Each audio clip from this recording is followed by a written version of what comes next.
Okay, so let's talk about that Louisiana Purchase, which was that big brown area that we looked at. The new nation gained most of the land east of the Mississippi River from England. So that means on the side that where Virginia is, over to the Mississippi. That was mostly England's land, and we gained most of that from England. In 1800, Spain gave France most of the Louisiana territory. So Spain had it, but they gave it to France. And this gave France control over the Mississippi River. Now, why was this important? Well, what did we just say was the Mississippi River? Well, it ran all the way from the top of what is now our country, our continent, the part of our continent that we have, down to the bottom of it. So it split it into two parts. And it was huge and very difficult to pass over by the settlers. Remember, we were just saying it was hard to get anything across it because it was so huge. So France had control over that. So that gave them control over what went over the river and what could actually go across the river was in France's control too then. So the Louisiana Territory, they had control over who went into the Louisiana Territory from the colony side, and that's why it was really important. In 1803, President Thomas Jefferson bought the huge Louisiana Territory for $15 million. Now that was a large amount of money back in then. They could probably buy, for a penny, they could buy, I don't know, a dinner for the family or something. That might be wrong, but I mean, I'm just saying that a penny was worth a lot, and now it's worth almost nothing. So think of it that way. $15 million was worth a huge amount. But President Thomas Jefferson decided that it would be worth it for us to have that territory. So this doubled the size of the United States, and it also gave control of the Mississippi River to the United States. So now we have control over the Mississippi, so we can decide who can go across it and settle on the other side. Whereas before we didn't. Okay, then we come upon the War of 1812. Okay, so the country just kind of got over the Revolutionary War. Now we're having another war. And we call it the War of 1812. And it was fought over English interference with U.S. merchant ships. So England still wanted to show off their muscles, and they tried to do a lot of different hijinks with the merchant ships that ran between the United States and other countries where we were moving product across the water.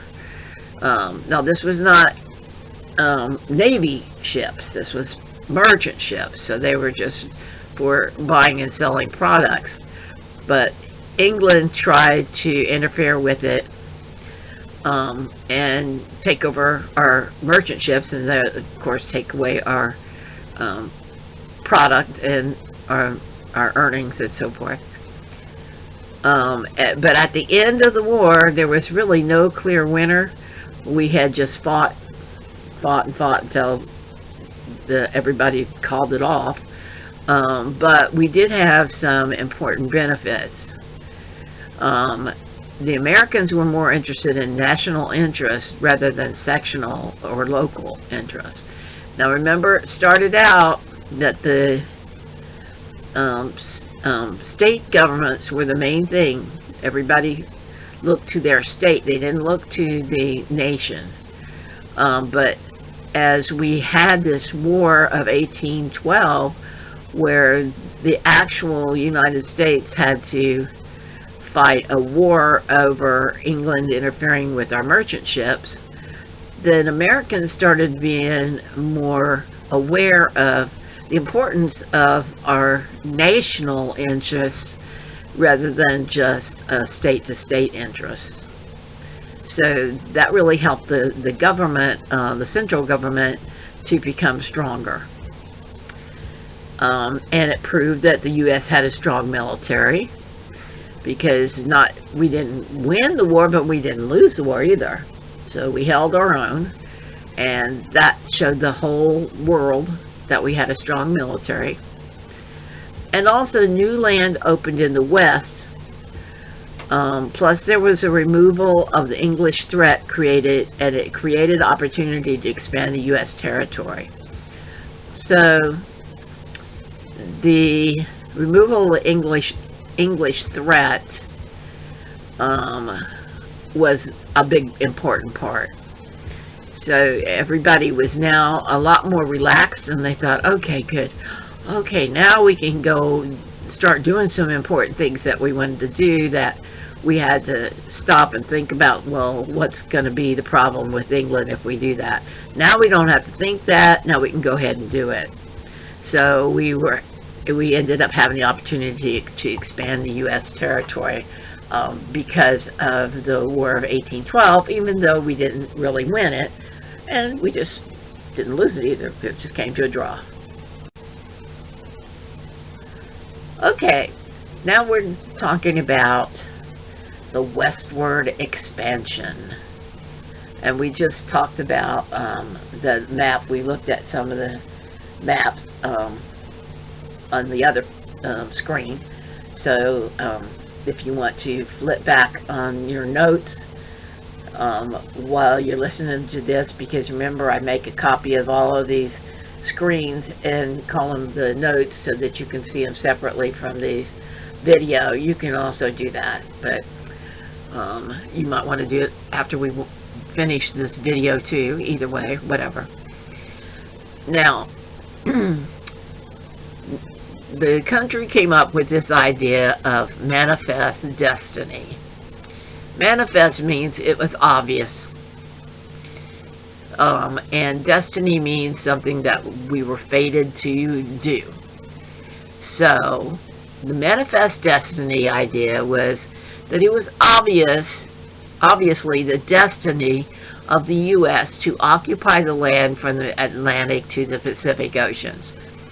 Well, that's what they thought at the time. It ended up being that that's what we did, but the reason that we really did it was because of this idea. Manifest destiny made people think, oh yeah, well, we should go west. We should be going and taking over all this land out there that we don't have now, and make it into part of the United States, because this is our destiny. So this is what they thought, and this is how it actually accomplished Atlantic to Pacific United States. Florida was obtained from Spain, and Texas from Mexico. Well, Florida was obtained from Spain. Texas was obtained from Mexico. That's what I should have said. So we got a little bit more area there with Florida when we got it from Spain, and we got more area when we got Texas from Mexico. And the Mexican government gave land grants in its province of Texas, which was a province of Mexico now at the point that this started. And they gave land grants to American settlers during the 1820s. So Mexico said, American settlers, you can go into the Texas province and start settling there and making your houses and living there. The settlers revolted later on, and declared Texas as an independent republic in 1836. So they wanted to get away from Mexico and be their own little country. And the Battle of the Alamo was fought during this war. Most of us have heard of that or remember the Alamo. Nowadays, I don't think people watch all of the Western shows like they used to. And those people that in my age group that watched a lot of Westerns, we definitely heard that. Remember the Alamo and Davy Crockett and all those heroes, supposedly heroes, that died in the Alamo during this war, the American and Mexican War. But that's when Texas was becoming an independent republic. So then it was after 1836, then the next thing for Texas was in 1845, it was annexed to the United States. So annexed means added on to. So it was added on to the United States, which angered many Mexicans because they didn't feel like it should be part of the United States. It was bad enough that it was an independent republic, but now adding that on was just something that they couldn't handle. They're very angered that it was annexed to the United States, and war began, and U.S. won California, Nevada, Utah, Arizona, New Mexico, Texas, and parts of Oklahoma, Kansas, Colorado, and Wyoming.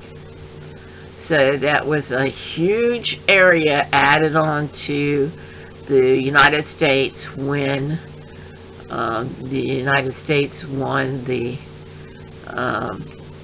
war against Mexico.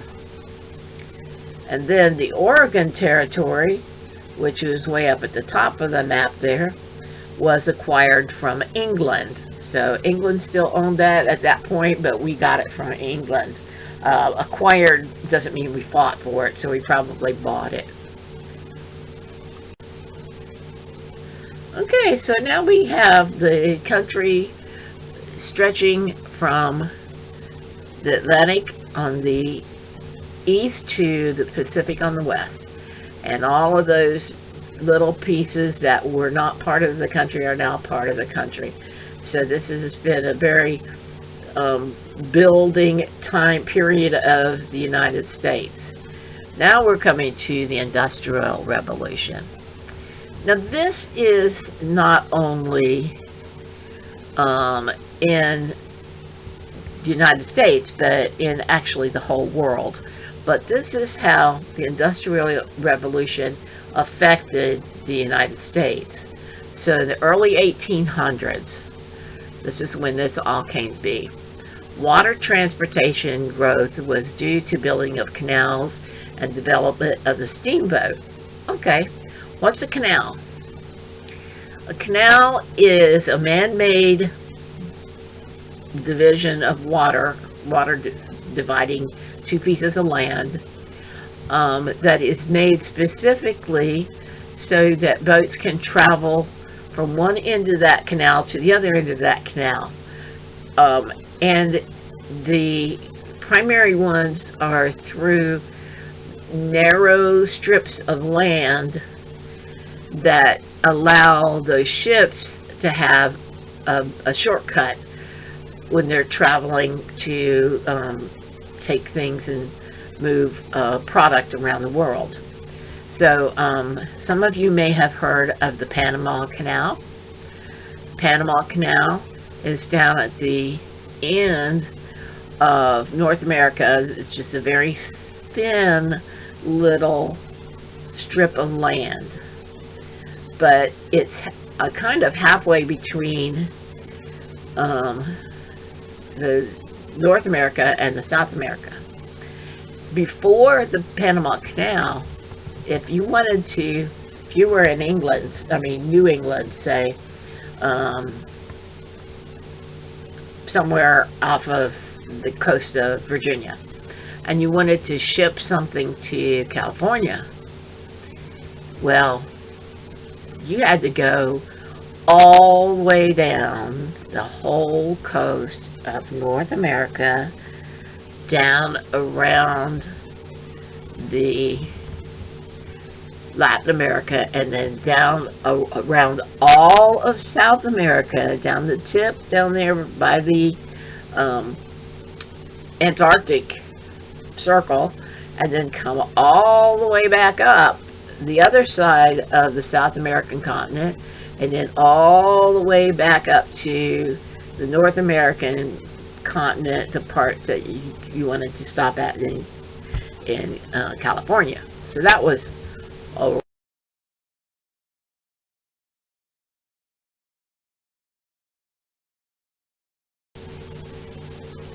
Okay, so now we have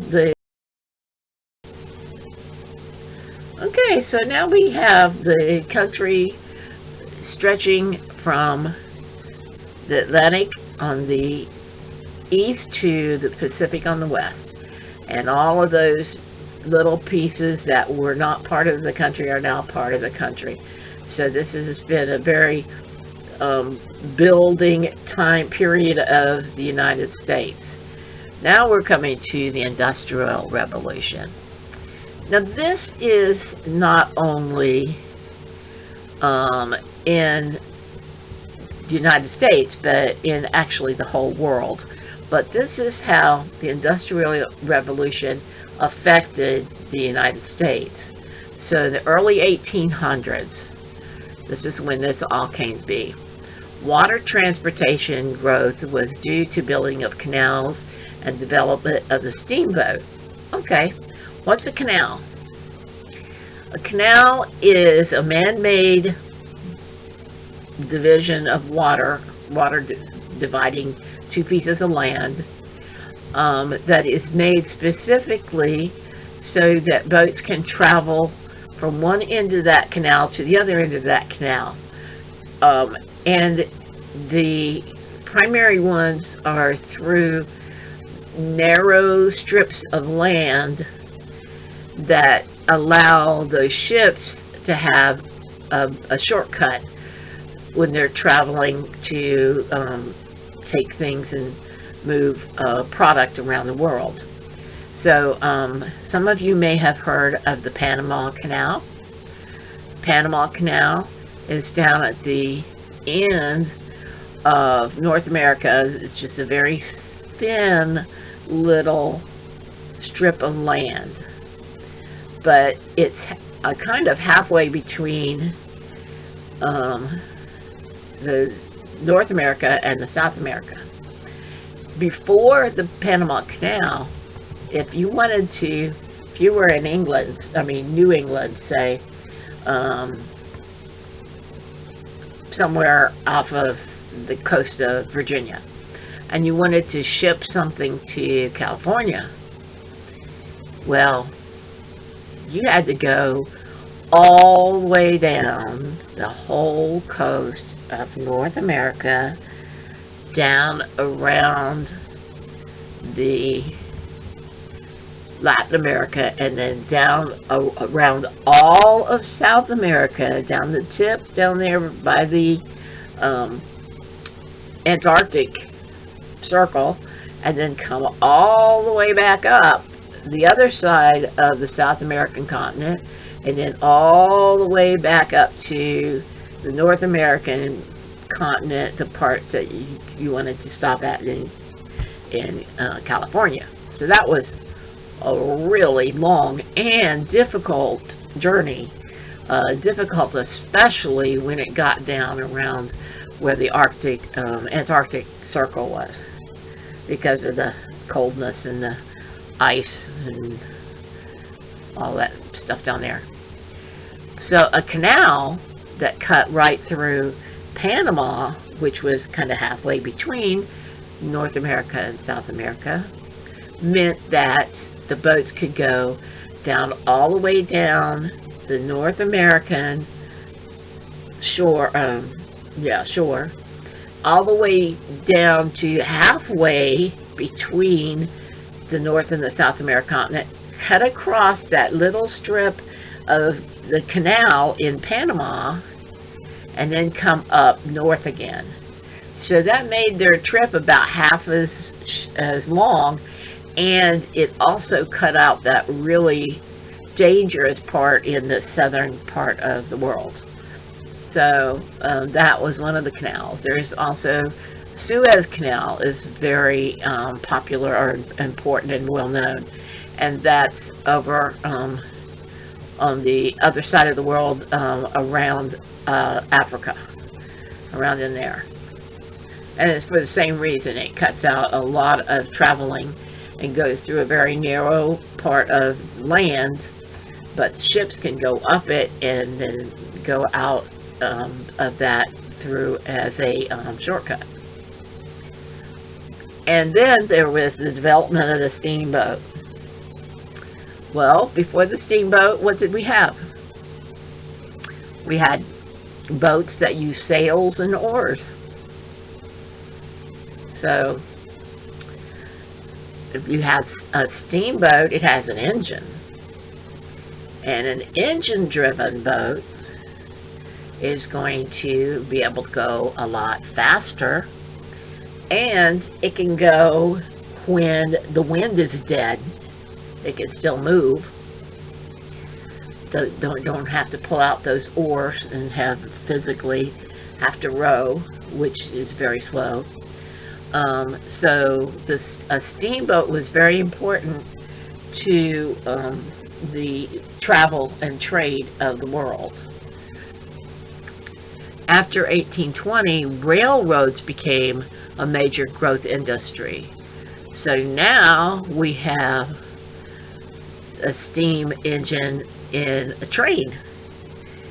And railroads started being built so that they could move product across land a lot faster, and a lot across land that was harder to do just by carrying it in trucks, or not trucks, other means of wheeled conveyances across land, and then trying to maybe go across rivers, things like that. So the railroads became a major growth industry, which means that they started being built a lot and started making large amounts of money. When they say industry, that's what they're saying.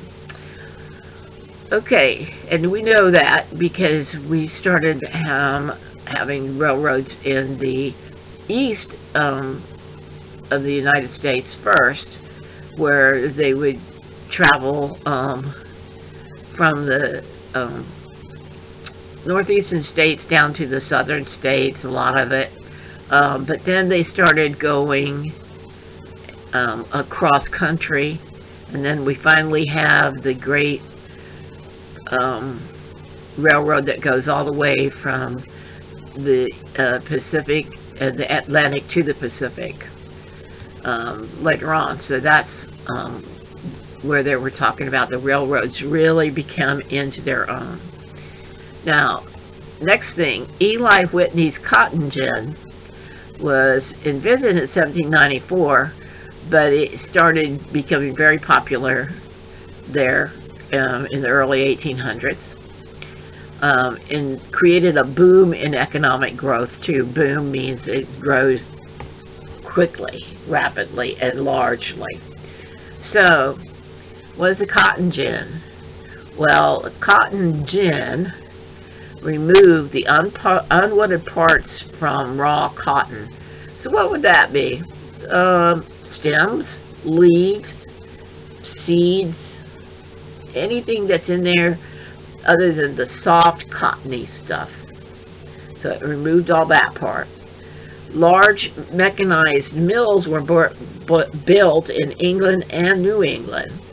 So in New England we had large mills Mechanized means with machinery that were being built so that they could take advantage of all this raw cotton that's now cleaned and sent up to them to be processed into cloth and so forth. Demand for cotton from the South grew and established slave labor as the basis of the South's economy. So because it started with the cotton gin, removing all the unwanted parts, instead of having to do it by hand, it's doing it by machine now. And then the nice raw, clean part of the cotton is sent to mechanized mills, which are now being built in New England.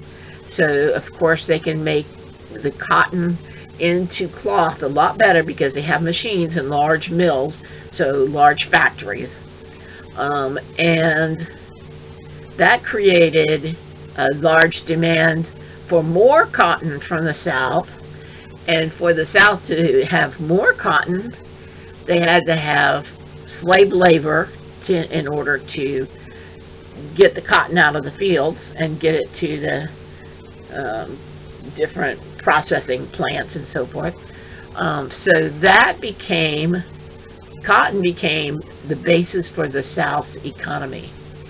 So now, because of the cotton gin, the South pretty much has to have slave labor so they can continue having their income, the economy that is based on cotton. Okay, then the next thing we're going to look at is increased conflict with Native Americans.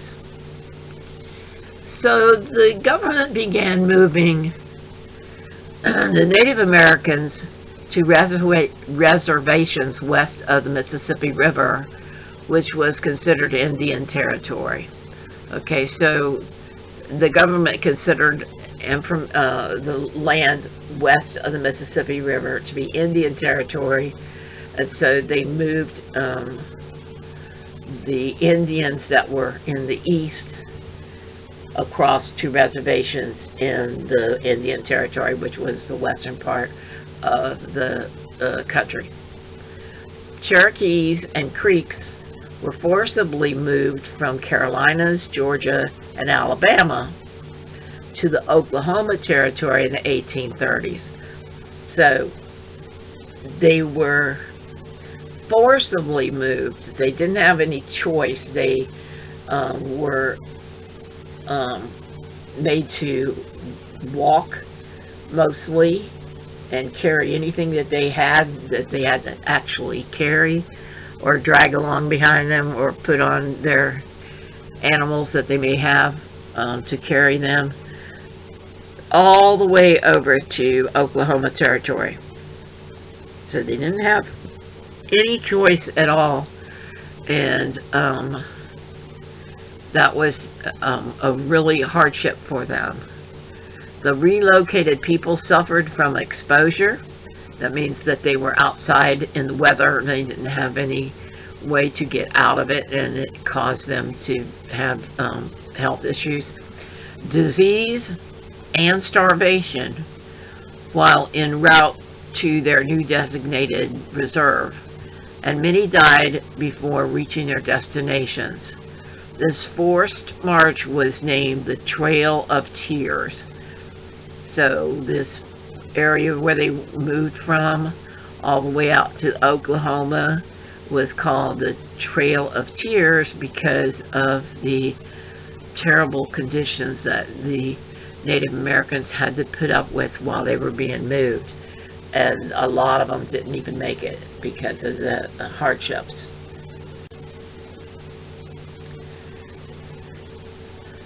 Okay, next thing we're going to look at is the Abolitionist Movement. We're going pretty quick here through history. This is just to give you a taste of a lot of these different things that were going on somewhere in the same kind of time frame, and how they all started to create our nation. So the next one we have is the Abolitionist Movement.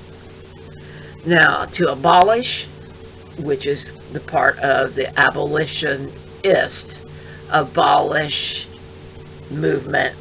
They're trying to abolish or get rid of, abolish means get rid of, slavery. So more and more people wanted to end slavery. And that became more and more the popular movement once the South started having to have more slaves in order to grow all the cotton and have their economy based on cotton. And because there was more slaves, and it became more and more known in the other parts of the country about the problems the slaves had, then more and more people wanted to end slavery. So the Abolitionist Movement was created in the North and in the West. So that was where there were not very many slaves. So the North and the West were definitely trying to end the slavery. Women were strong abolition supporters. They used their experience later to fight for women's suffrage too. So they were very strong in supporting getting rid of slavery. Women could understand that issue because they didn't have a lot of rights that men had themselves. So they didn't like their position in the society. A lot of them didn't. And they had a lot more sympathy for those that had poor positions in society.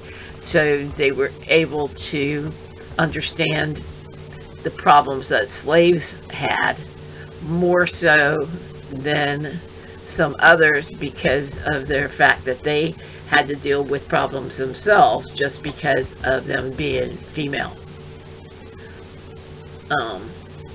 And they took that information that they learned from supporting abolition to help them fight later on for women's rights to vote. And we'll see that in a little bit. The development of regional economies created problems. Okay, so regional economies, so an entire region of the country, so it might be several states, and they would have the same economy throughout the several state area that they were considered to be a region, and they created problems because of their individual economies. So in the South, there was slavery and exportation of cotton. In the West, all the crops came from small farms, so there was not industry out there in the West. There wasn't too much slavery either. It was just small farms. And then the North, it was all shipping, finances, and industry. So the North didn't have much slavery. They didn't have very many small farms. They had the big industry, shipping and finance too. So you can see how each one of those sections was different. They had a large percentage of their economy was the same throughout the whole region, that is slavery or small farms or industry. And everybody could not agree on a lot of the policies for a central government when they all had a whole lot different point of view based on their region. Sectionalism was an important cause of the Civil War. So sectionalism or regional economies is what that was. So the fact that there were differences between the slavery South and the financing in the North and the small farms in the West all caused stress and tension that were important causes of the Civil War.